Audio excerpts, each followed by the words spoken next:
অনুন্নত রাষ্ট্রগুলোতে বা দরিদ্র রাষ্ট্রগুলোতে একজন কবিকে মনে করা হয় যে আর কোনো কাজ হয়তো নেই, সেজন্য সে কবিতা রচনায় হাত দিয়েছে বা কবিতা রচনা করছে।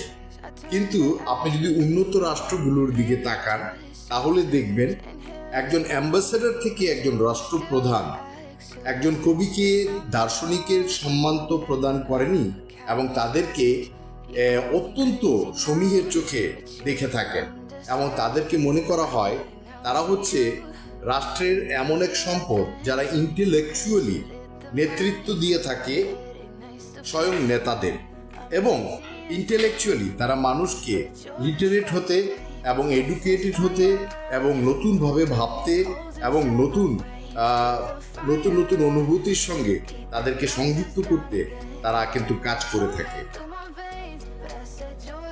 ঢাকায় বেশ কয়েকটি কবিতার আড্ডা এবং সাহিত্যের আড্ডা হয়ে থাকে। কবিতার একটি আড্ডায় গতকাল এসেছিলেন প্রায় 30 অধিক কবি। কবিতা চর্চা একটি সাধারণ বিষয় নয়, এটি একটি অসাধারণ আর্ট ফর্ম।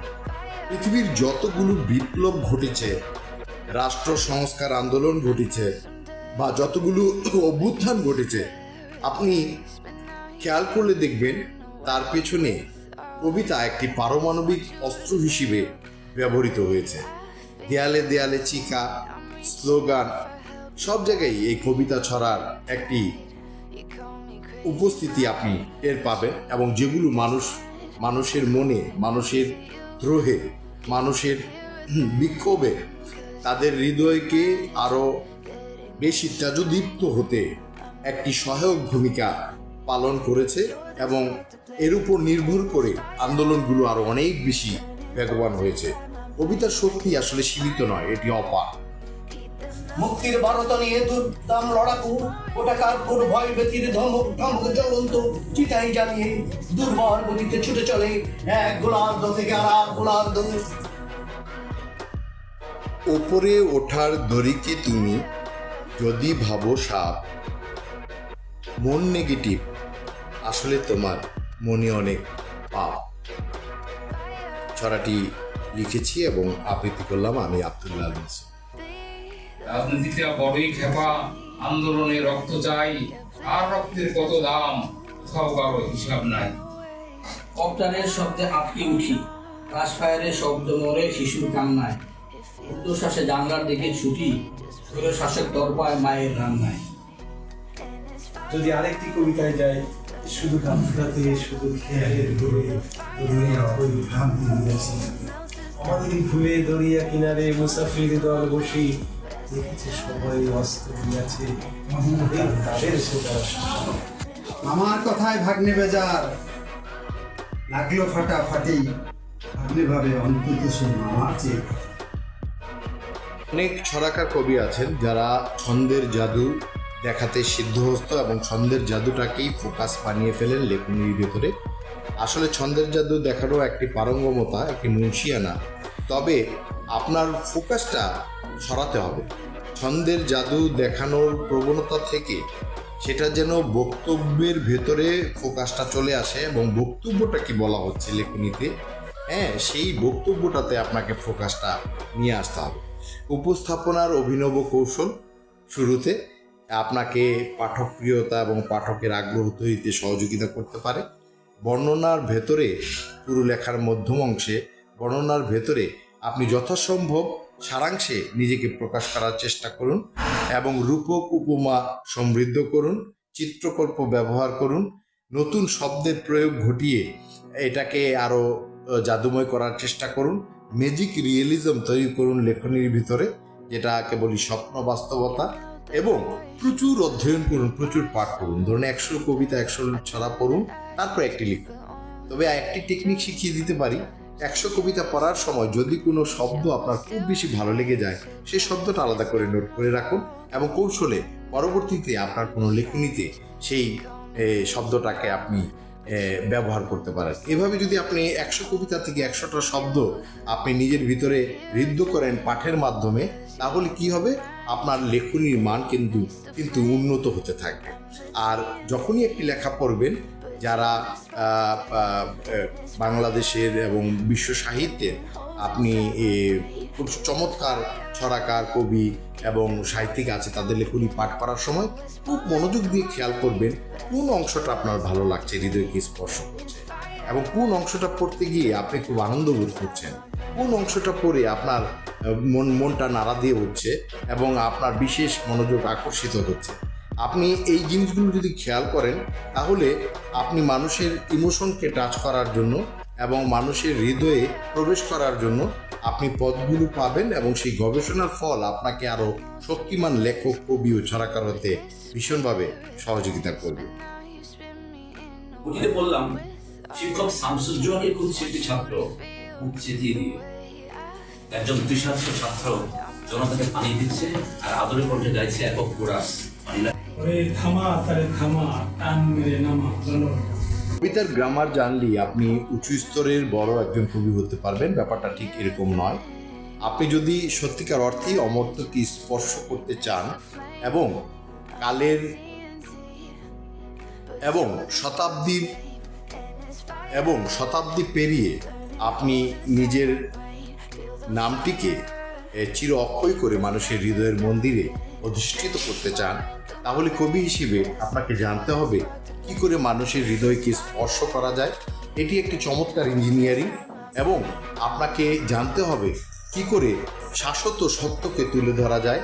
আপনার বক্তব্যকে আপনি কিভাবে উপস্থাপনার নতুনত্বের কারণে অনেক বেশি গ্রহণযোগ্য করতে পারেন।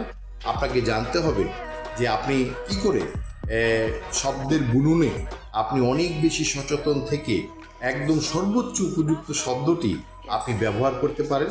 এবং খেয়াল রাখবেন যে কিছু কবিতায় যে আমাদের অতিরিক্ত শব্দের ব্যবহার, কেন উপযাচিত কোনো শব্দ যেন সেখানে ব্যবহৃত না হয়। একটা কবিতা বা ছড়া শুরুটা কী হবে, শেষটা কী হবে, বর্ণনাটা কী হবে, মাঝখানে এই কনস্ট্রাকশনটা আপনি কিভাবে নির্মাণ করবেন তা আপনাকে আগে থেকে প্ল্যান করে আপনার ওই সঠিক স্টেশনে ট্রেনটা দাঁড় করানোর মতো একজন চমৎকার অভিজ্ঞতা সম্পন্ন মানুষ হতে হবে। একদিনে এই আর্টটাকে সম্পূর্ণ রপ্ত করা যায় না, এটাকে আপনাকে প্র্যাকটিসের মাধ্যমে, প্রচুর পড়াশোনার মাধ্যমে এটা আপনাকে ডেভেলপ করতে হবে। এবং যদি আপনি কখনো এসব নিয়ে একটু কনফিউজ থাকেন বা আপনি একটু দ্বিধান্বিত থাকেন বা লেখালেখির শুরুতে যদি আপনাকে একটু সমস্যা বোধ করতে হয়, সেক্ষেত্রে হৃদয়বান এবং হেল্পফুল এরকম কোনো গ্রেড পয়েন্ট যদি আপনার নেটওয়ার্কে থাকে, তার আপনি সহযোগিতা গ্রহণ করতে পারেন যে কিভাবে আপনার ছন্দটাকে আপনি আরও বেশি বিশুদ্ধ করবেন, কি করে তাললয় পর্ব মাত্রাগুলোকে আপনি আরও চমৎকার বুননের ভিতরে আনবেন, শব্দের প্রয়োগের ক্ষেত্রে আপনি কি খেয়াল রাখবেন, আপনি কিভাবে চিত্রকল্প, উপমা, রূপক তৈরি করবেন। এই সমস্ত জিনিস আপনাকে, যদি আপনার সার্কেলে কোনো গ্রেড পয়েন্ট থাকে এবং হেল্পফুল মাইন্ড হয়, তারা কিন্তু আপনাকে সহযোগিতা করতে পারে খুব সহজেই। অল্প কয়েক ঘন্টার আপনার কিছু গাইডলাইনের ভেতর দিয়ে এবং উদাহরণের ভেতর দিয়ে আপনাকে সমৃদ্ধ করতে পারে। একীভূত ছিল কিন্তু বন্যার তোরে ভেসে যাচ্ছে, বন্যার তোরে ভেসে গেছে কিষাণীর সোনালি স্বপন, ভেসে গেছে বীজতলা ফসলের অবারিত মাঠ, উত্তর জনপদে বন্যার পদধ্বনি যেন রাখছি বিছানো এক অন্ধকার। কবি ও ছড়াকারদের জন্য আমার একটি ছোট্ট পরামর্শ হচ্ছে, আপনারা আপনাদের সুন্দর সৃষ্টিগুলো নিজের কণ্ঠে যেন ধারণ করতে পারেন এবং গণমাধ্যমে বা ইউটিউবে বা আপনাদের সোশ্যাল মিডিয়াতে উপস্থাপন করলে সেগুলো যেন অনেক হৃদয়গ্রাহী, শ্রুতি মধুর এবং সুন্দর শোনায়।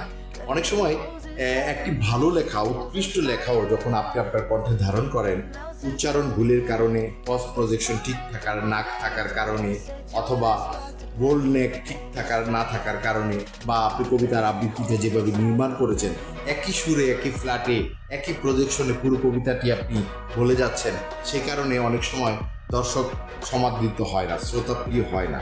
তো আমি মনে করি সুন্দর করে কথা বলাটা এটা একটা আর্ট। আপনি যেহেতু কবিতা লেখার মতো একটা দুরূহ কাজ করতে পারছেন, আপনি নিশ্চয়ই মাত্র 2-3 মাস প্র্যাকটিস করলেই নিজের কবিতাটি সুন্দর করে আবৃত্তি করবার মতো আপনার একটি যোগ্যতা তৈরি হতে পারে। কবিতা লেখা হচ্ছে একটি আর্ট ফর্ম, এটা এক ধরনের কাজ। আর আবৃত্তি করতে পারাটা বা সুন্দর করে এটাকে স্থাপন করতে পারাটা এটা আরেকটি গুণাবলী। তো আপনি চাইলে এই শুদ্ধ উচ্চারণ, পস্ট প্রজেকশন শিখে, বোল্ডনেক শিখে এবং কিভাবে কবিতার রস নির্মাণ করতে হয়, রস সম্পর্কে ধারণা নিয়ে আপনি সহজেই নিজের কবিতাগুলো আবৃত্তি করতে পারেন। কেন নয়, আপনি নিজের ভেতরে একটি আবৃত্তি শিল্পী সত্তাকেও বিকশিত করে তুলুন এবং এটাকে সমৃদ্ধ করে তুলুন। আপনার নিজের কবিতাগুলো আপনি যখন উপস্থাপন করবেন, শ্রোতাদের কাছে শুনতে খুবই তা ভালো লাগবে। আর একটি কবির সত্তা যেহেতু একটি জাতির একটি চমৎকার মানদণ্ড হিসেবে বিবেচিত হয়, তো আপনি একটি রাষ্ট্রের একটি মানদণ্ড হিসেবে যখন কথা বলবেন, সেই কথাগুলো যেন একটি চমৎকার শিল্পের মতো শোনায়, একটি ফুলের অধিক ফুলের মতো সুরভিত হয়। সেজন্য আপনার নিজেকে একটু উন্নয়ন করা, আমি মনে করি এটা আপনার একটি পবিত্র কর্তব্য। কি বলেছে, আমরা ভয়কে যখন জয় করে ফেলে মানুষ তখন তার আচ্ছা থাকে না, সময় লাগবে তখন আত্মনন্দ হবে। ঠিক আমার ঠিক বলছে, তখন সেটার সাক্ষাৎকার নেবে। বাংলাদেশের সমস্ত কবি, লেখক, সাহিত্যিক, প্রাবন্ধিক, ছড়াকার সকলের দৃষ্টি আমি আকর্ষণ করছি আজকে আড্ডা নিয়ে যেই ছোট ভিডিওটি তৈরি করছি, সেই ভিডিওটির ভেতর দিয়ে আমি এটুকু বলতে চাই যে আমাদের রাষ্ট্রের মানুষের সবচেয়ে বড় একটি সমস্যা হচ্ছে যে আমাদের মনস্তাত্ত্বিক উন্নয়ন খুব প্রয়োজন। মনস্তাত্ত্বিক উন্নয়ন একটা বড় আমাদের চ্যালেঞ্জ। তো এটা কোনো এমপি, মন্ত্রী বা এটা কোনো প্রশাসনিক ব্যক্তি এই কাজটা করতে পারবে না। এই কাজটা করতে হবে কবি, লেখক, সাহিত্যিক, প্রাবন্ধিক, ছড়াকার, গীতিকার তাদেরকে। কারণ মানুষের মনস্তত্ত্বে উন্নয়নের জন্য একমাত্র কারিগর হিসেবে এবং সুন্দর মানুষ তৈরির পেছনের কারিগর হিসেবে এই গ্রুপটাকেই আসলে সবসময় নেতৃত্ব দিতে হয়, বড় ধরনের নেতৃত্ব। তো আমি মনে করি যে যারা অনেক বিষয় নিয়ে আপনারা লিখছেন, তো আপনাদের বিষয়গুলোতে এমন কিছু বিষয়ে ফোকাস করা উচিত। আমি সমস্যাগুলো একটু তুলে ধরছি। আমি প্রচুর মনস্তাত্ত্বিক উন্নয়ন নিয়ে কাজ করেছি গত 10-12 বছর। আমার লেখনী, প্রবন্ধ, চড়া, কবিতা, গান এবং বিভিন্ন সেক্টরে। আমি মানুষের সাথে প্রচুর কথা বলি, বিভিন্ন বিষয় নিয়ে আলাপ করি। আমি দেখেছি তাদের ভিতরে কিছু বিষয় ঘাপটি মেরে থাকে, যেটা খালি চোখে দেখা যায় না। আমি নিজেকে বলি যে আমি হচ্ছি একটা মানুষের মনস্তত্ত্বের জন্য একটা জলযন্ত্র, এক্সরে মেশিন। তো আমি কিছু জিনিস আইডেন্টিফাই করেছি যে অন্তত 40-50% মানুষের মধ্যে এই সমস্যাগুলো খুব প্রবল। যেমন 1 নম্বর হচ্ছে নেগেটিভিটি, 2 নম্বর হচ্ছে ডাউট, বিনা কারণে সন্দেহ করার বাতে, 3 নম্বর হচ্ছে অন্যকে হিংসা করার, ভালো কিছুকে প্রশংসা না করার কৃপণতা বা হিংসা করার প্রবণতা। নাম্বার 4 হচ্ছে এই একত্রিত হতে না চাওয়ার বা একতায় বিশ্বাস না করার তাদের একটা টেন্ডেন্সি। নাম্বার 5 হচ্ছে টোটাল আপনার ইগো, অপ্রয়োজনীয় কিছু আমিত্বের কারণে মানুষ কিন্তু জীবনে অনেক অভূতপূর্ব কিছু অপরচুনিটি হারায় এবং তারা সেগুলোকে আশীর্বাদ হিসেবে গ্রহণ করতে পারে। ইগো, জেলাসি, ডাউট, নেগেটিভিটি, ধর্মান্ধতা এবং এই ধরনের অনেকগুলো মানসিক সমস্যা এবং আমাদেরকে আছে যেগুলো আমাদেরকে পিছনে ধরে রাখে, আমাদেরকে সফল হতে দেয় না। একত্রিত না হতে চাওয়ার মানসিকতা, এই ধরনের অনেকগুলো ব্যাপার আছে। এবং আমাদের ভেতরে সুন্দর একজন মানুষ হিসেবে ভালো একটি উচ্চতায় যাবার জন্য এবং সফল হবার জন্য জীবনে এবং সুন্দর মানসিকতার মানুষ দিয়ে রাষ্ট্রকে একটা চমৎকার জায়গায় উন্নয়নের জন্য আমাদের সবাইকে কাজ করতে হবে। যেহেতু এটা আমাদের পবিত্র দায়িত্ব, কর্তব্য, যারা কবি, লেখক, ছড়াকার, সাহিত্যিক, প্রাবন্ধিক, আপনারা বিভিন্ন ফর্মে এই বিষয়গুলো নিয়ে, মানসিক উন্নয়নটা নিয়ে কাজ করবেন। আর যদি আপনাদের ফোকাসটা অমরত্বে ঘোরান, তাহলে আমি বলবো যে আপনাদের লেখনীর ভেতরে সেই চিরন্তন শাশ্বত সুর এবং সব কিছুর ঊর্ধ্বে উঠে সত্যের প্রচারক এবং সত্যের তাবেদার হতে হবে এবং সত্যটাকে ফোকাস করতে হবে এবং শাশ্বত যে সত্য, সেই সত্যকে গ্রহণ করতে পারতে হবে। যে কোনো রকমের আবেগ, যে কোনো রকমের মানে এটাকে বলবো, যে কোনো রকমের ক্ষুদ্র দৃষ্টিভঙ্গির ঊর্ধ্বে উঠে কাজ করতে হবে। একজন যিনি কবি, তিনি কিন্তু সাধারণত 4200 ধর্ম পৃথিবীতে আছে, তিনি একজন ধর্মের প্রচারক হবেন না, তিনি হবেন মানবতার প্রচারক। কারণ মানবতা হচ্ছে এমন একটা প্ল্যাটফর্ম যেখানে 700 কোটি মানুষ একবারে দাঁড়াতে পারে, এবং তিনি যখন মানবতার প্রচারক হবেন তখন তিনি সকলকে ধারণ করতে পারবেন। এই 4200 ধর্মের অনুসারীকেই তিনি প্রতিনিধিত্ব করতে পারবেন। তো আমি মনে করি যে একজন কবি, একজন সাহিত্যিক যদি তিনি খুব উঁচু দরের হন, তিনি হবেন একটি এমন মানদণ্ড যার কাছে সমস্ত মানুষের আশ্রয় মিলবে এবং সমস্ত মানুষের প্রতিনিধিত্ব তিনি তার লেখনী দ্বারা করতে পারবেন। তিনি কোনো 100 কোটি বা 200 কোটি মানুষের প্রতিনিধিত্ব করবার জন্য তিনি আসলে পৃথিবীতে আসেন নাই, কারণ তার চিন্তা চেতনাটা থাকবে অনেক বড়, মহত্তর, এবং তার চিন্তা চেতনার ভেতরে পরিস্ফুটিত হবে মানবতা, প্রেম, কল্যাণ, নীতি, বিবেক, হৃদয় এবং মূল্যবোধ। এই 7-8টা যে মানদণ্ড আছে, এই মানদণ্ডগুলোতে বিশেষ ফোকাস রেখে যখন আপনি আপনার কবিতা, গান, ছড়া এবং নতুন সৃষ্টিগুলো করতে পারবেন, কেবল তখনই আপনার চিরন্তনের দুয়ার এবং আপনার শতাব্দী পেরিয়ে আপনার মানুষের হৃদয়কে উদ্বেলিত করবার শক্তিমানতা আপনার কিন্তু প্রমাণ হবে। ভেঙে ফেলো সিন্ডিকেটার মজুদদারের তালা, জিনিসপত্রের দাম কমালে মিটবে তবে জ্বালা। ওরা আমাকে আক্রমণ করেছে আমার বাড়ি ঘরে। আমি স্ত্রী সন্তানকে ভেতরে রেখে বাইরে তালা দিয়ে বাইরে চলে এসেছি। ওরা আমার বাড়ির সামনে আগুন ধরিয়ে দিয়েছে, ওরা আমার ঘরের তালা ভেঙেছে, ওরা আমার বাড়ির প্রত্যেকটি তালায় তালায় সমস্ত কিছু ভেঙেছে। আর ঘরের ভিতরে আমার অনিরাপদ অবস্থায়, আমি মনে করেছি নিরাপদ অবস্থায় তাদের রেখেছি।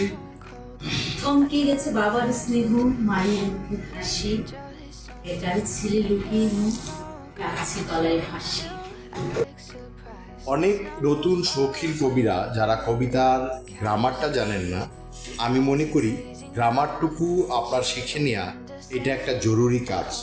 কারণ আপনি মনে রাখবেন যে একটা কাপড় থেকে একটা জামা হয়, কিন্তু সেই জামাটা যদি নির্দিষ্ট মাপে না হয় সেটা কিন্তু আপনি পরতে পারবেন না।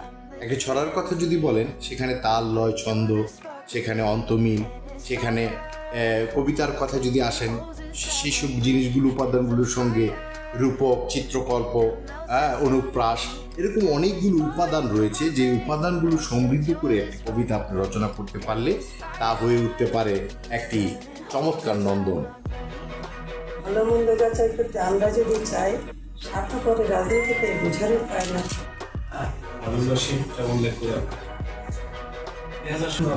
কবিতার শিরোনাম হলাহল। জাগো হে তরুণ, ঘোর রৌদ্র অবতার, জাগো হে যুবা, করো আধারের প্রতিকার। জালো জালো আলো বুকে নিয়ে বল, মুক্ত সাগরের শতদল। নেই নেই ভয়, মৃত্যুকে জয়, রক্তে জেগেছে হলাহল। ভাই ভাই আজ আমরা সবাই ছাত্র শ্রমিক জনতা, ভাইয়ের রক্তের কসম খেয়ে ধরো ধরো আজ একতা। কবিতার স্বর্গভূমি যারা হৃদয়ে নিয়ে ঘোরেন এবং এই জগতে রূপক, উপমা, চিত্রকল্প, তাল, লয়, ছন্দের খেলায় যারা মশগুল থাকেন, শব্দ দিয়ে যারা তৈরি করেন এক চমৎকার সাম্রাজ্য, নিজের এক জগতের ভিতরে তৈরি করেন, যারা বিস্ময়ে অভিভূত হয়ে এক অনুরণনের চমৎকার সংযোগ, তাদের জন্য আজকের এই ভিডিও। সারা বাংলাদেশে বিভিন্ন স্থানে, শুধু বাংলাদেশে নয়, পৃথিবীর বিভিন্ন স্থানে বিভিন্ন সময় কবিতার আড্ডা, সাহিত্য আড্ডা হয়ে থাকে।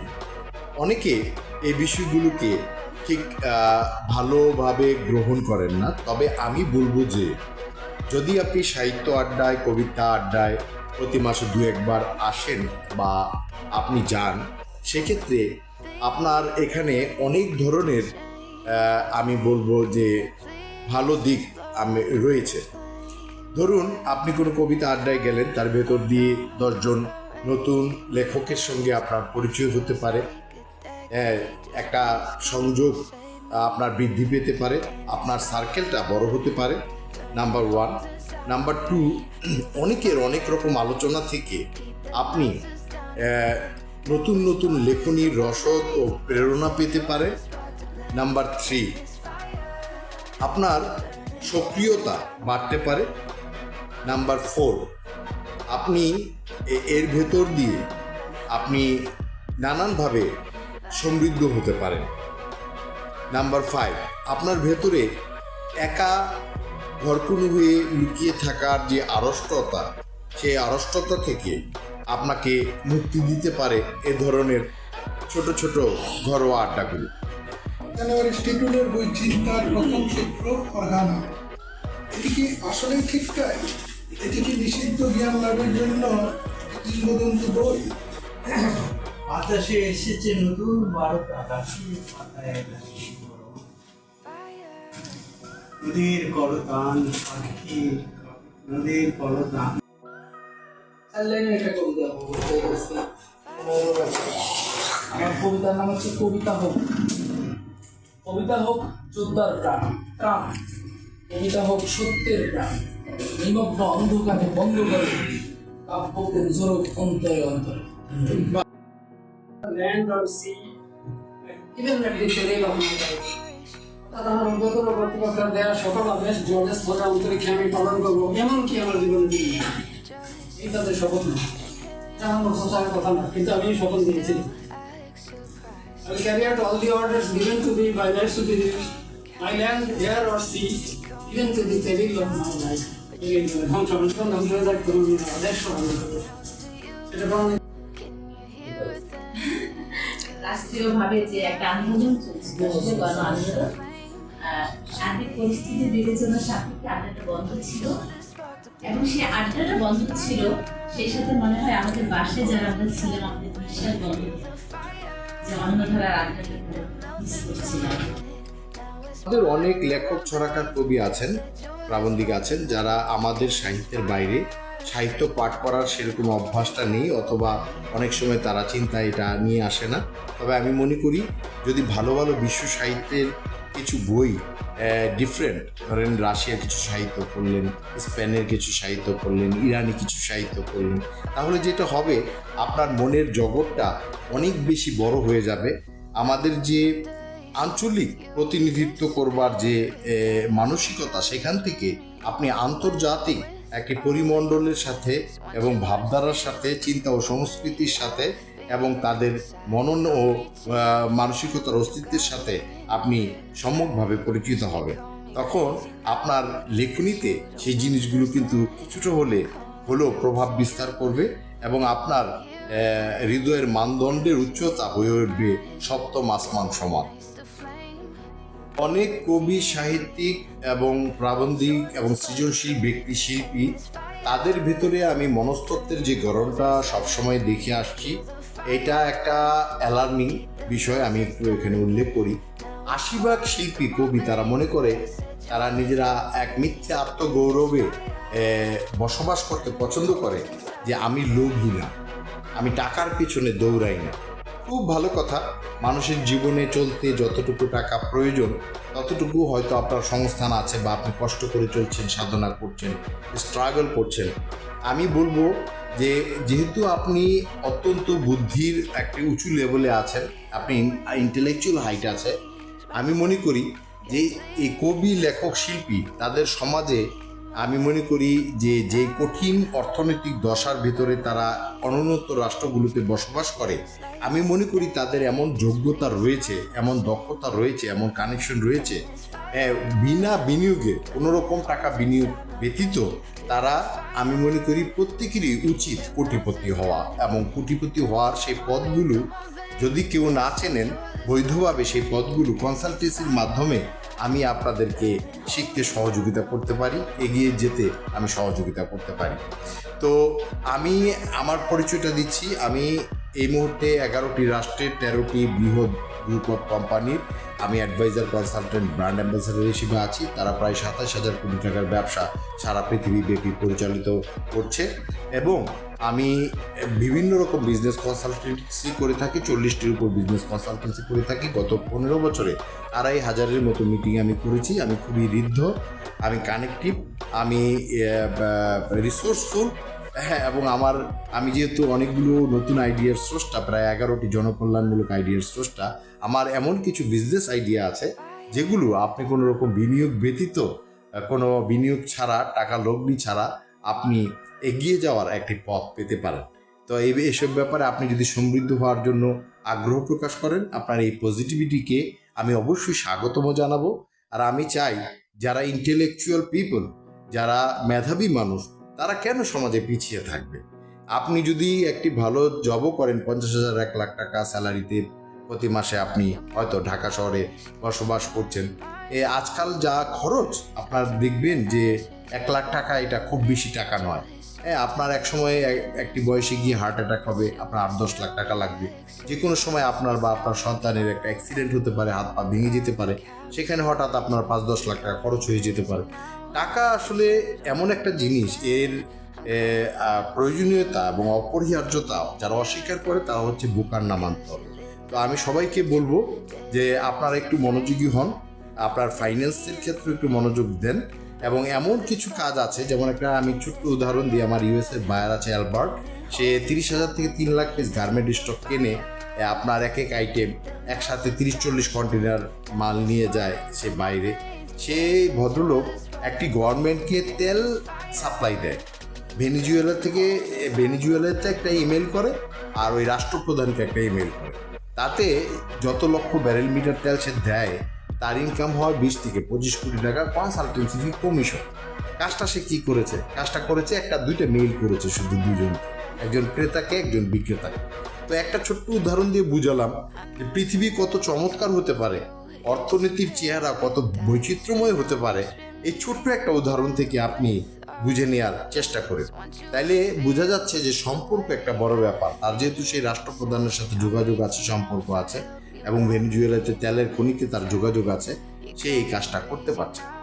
নিয়মিত মানুষের সঙ্গে হৃদয়ভিত্তিক সম্পর্ক রচনা করবে, বন্ধন রচনা করবে, শ্রদ্ধা, সম্মান, ভক্তি, ভালোবাসা, আন্তরিকতা এগুলো দিয়ে মানুষের সাথে প্রতিদিন বন্ধু বাড়াবেন, কখনো শত্রু বাড়াবেন না। আপনার প্রতিটি কর্মে, প্রতিটি চিন্তায় যেন মানুষের জন্য কল্যাণ ঝরে পড়ে, সেই আশায় আজকে এখানেই রাখছি। আপনারা সবাই ভালো থাকুন, সকলের জন্য অনেক ভালোবাসা, অসীম ভালোবাসা। অথবা আপনার পক্ষ থেকে একজন সাহায্যকারী পাঠান। আমার হৃদপিণ্ডের ঠক শব্দ মস্তিষ্কে সরগোল করে। আমি ঘুমাতে পারি না, এপাশ ওপাশ করে সারা রাত বসে। একাডেমি আমাদেরকে যে সার্টিফিকেটগুলো দিয়ে থাকে, সেগুলো আমাদেরকে হয়তো তথাকথিত শিক্ষিত ব্যক্তি হিসেবে সমাজে পরিচয় করায়, কিন্তু প্রকৃত শিক্ষা এবং প্রকৃত শিক্ষিত যদি আপনি হতে চান, তাহলে আপনাকে কবিতার কাছে আসতেই হবে, সাহিত্যের কাছে দাঁড়াতেই হবে, আপনাকে সঙ্গীতের কাছে নিজেকে সমর্পণ করতেই হবে।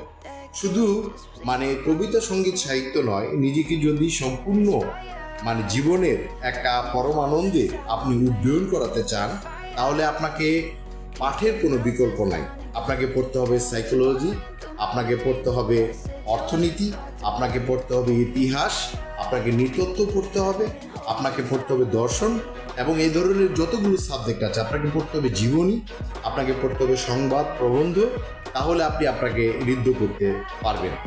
আর অনেকেই মনে করেন, বিশেষ করে যারা কবিতা ছড়া লিখেন, তারা মনে করেন যে শুধু কবিতা ছড়া বেশি বেশি পড়লেই বোধহয় ভালো কবিতা ছড়া লেখা যাবে। এটি একটি সম্পূর্ণ অমূলক ভুল ধারণা।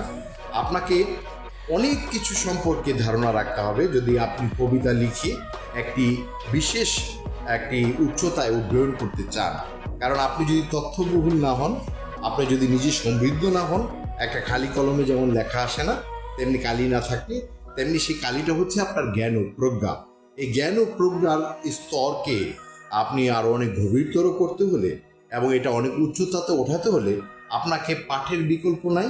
এবং আপনি যখন পাঠ করবেন, সেই পাঠগুলো হতে হবে বিষয় বৈচিত্র্য সমূহ সেখানে থাকতে হবে।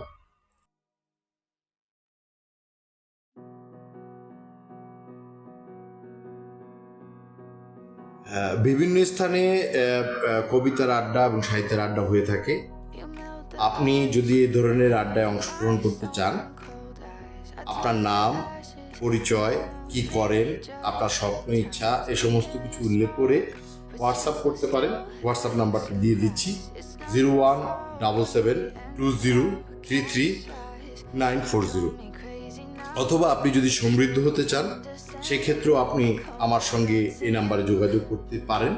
আমি আপনাকে সহযোগিতা করার জন্য আমি অত্যন্ত আন্তরিকভাবে আমি প্রচেষ্টা করব। আর কেউ যদি তারকা হতে চান, ধরেন উপস্থাপক হিসেবে, সংবাদ পাঠক হিসেবে, অথবা অভিনয় শিল্পী হিসেবে, মডেল হিসেবে, আমি একজন নির্মাতা হিসেবে বেশ কিছু নির্মাতা ও প্রশিক্ষক হিসেবে আমি বেশ কিছু তারকা তৈরি করেছি। গণমাধ্যমে তারা প্রতিষ্ঠা পেয়েছে এবং কাজ করছে, অনেকেই তাদেরকে চেনে। এর মধ্যে একজন আছেন বিবিসির সংবাদ পাঠক, আমার নিজে হাতে তৈরি করা। এর মধ্যে আমার কয়েকজন স্টুডেন্ট তারা নিজেরাও তারকা তৈরি করছে, নির্মাতা আছেন। আমার কয়েকজন ভিডিও এডিটর, ক্যামেরাম্যান আছেন। সাধারণ এইচএসসি পাস একটা ছেলে মেয়েকে আমি ক্যামেরাম্যান হিসেবে প্রস্তুত করতে পারি 3 থেকে 4 মাসে। সে ধরনের কাউকে আপনি রেফার করেও সহযোগিতা করতে পারেন, বা আপনাদের মধ্যে কেউ যদি এ ধরনের ক্যারিয়ার গ্রহণ করতে চান, টেকনিক্যাল একটা কাজ শিখতে চান, যোগাযোগ করতে পারেন। আপনারা ভালো থাকবেন, সুন্দর থাকবেন।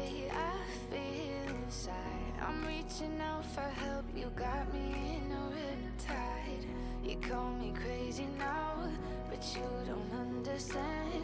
I'm calling out.